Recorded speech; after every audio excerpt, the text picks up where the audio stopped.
To the psychopath who told me to try this, thank you very much. So, a couple things. Number one, my game has crashed at least 10 times doing this, for obvious reasons. Secondly, it's well worth it. I gotta say, I have a set of 3 worlds here, one which is crashing consistently. I'll try and go back on it later. And here we go. We have somewhat like one of those Mandelbrot sets. I don't really know too much about them. But you have this really nice mosaic pattern of biomes here. If you go back to my previous video with the flat world, I basically took that, obviously from a modded 1.12 environment. I have taken those worlds into a 1.13 snapshot. Think about a very unstable area taken into a more unstable area.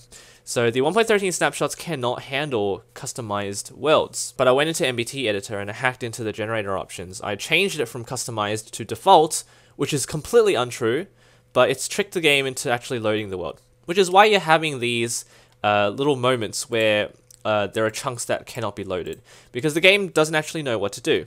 And if I go into those areas, the game will crash, which is why I'm hardly moving right now. I can still drop down as long as I don't load any more chunks.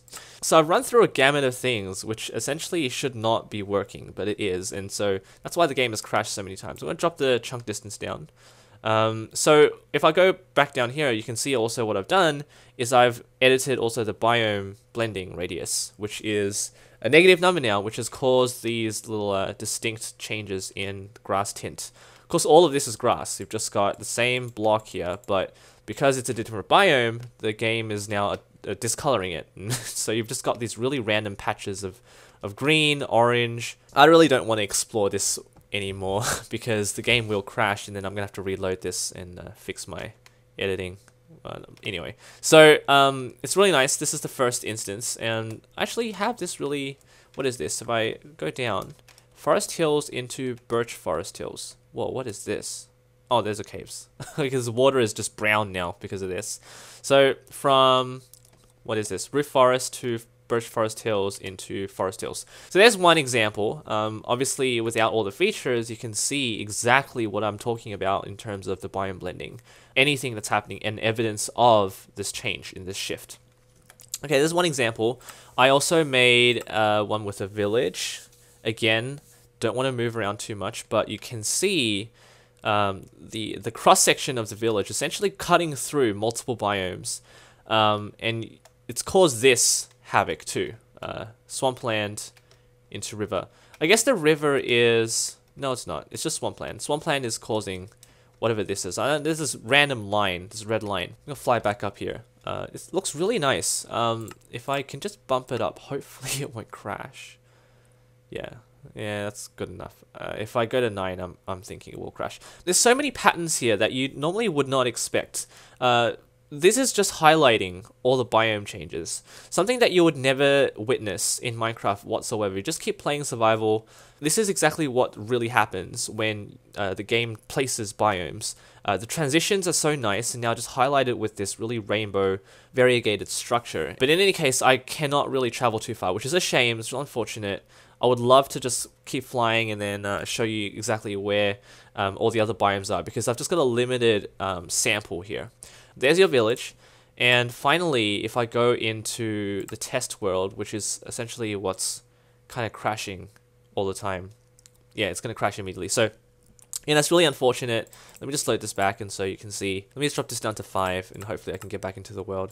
I don't want it to crash. I had a lot of other worlds that I generated with the modding environment, but it just could not handle it at all. But yeah, you just have this abundance of brown, so I'm assuming this is one of those really hot temperature... Oh, that's actually just forest. I really cannot tell. I don't know.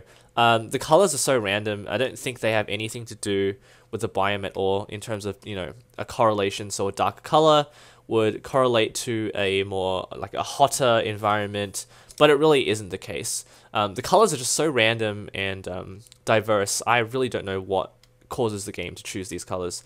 I really want to get close enough to that. Let's see. I really like this really odd patterning here. So yeah, the biome sizes are so small, which really adds to the effect, doesn't it? Anyway, so hopefully you guys enjoyed this video. It's kind of chaotic, I know, haphazard. you can just see that the game is attempting to load these areas, but it just can't. It's just kept crashing on me, and I really wanted to experiment a little bit more with it. But just imagine bringing a 1.12 modded world into a 1.13 snapshot and hacked into it with NBT editor to trick the game into actually running it, and also a negative value for Biome Blend. So the culmination, I guess, is this video, but behind the scenes, it just kept crashing. So not really surprising anyway. Hope you guys did see something kind of interesting in this. If you did, leave a like, subscribe for more creative content. Take care.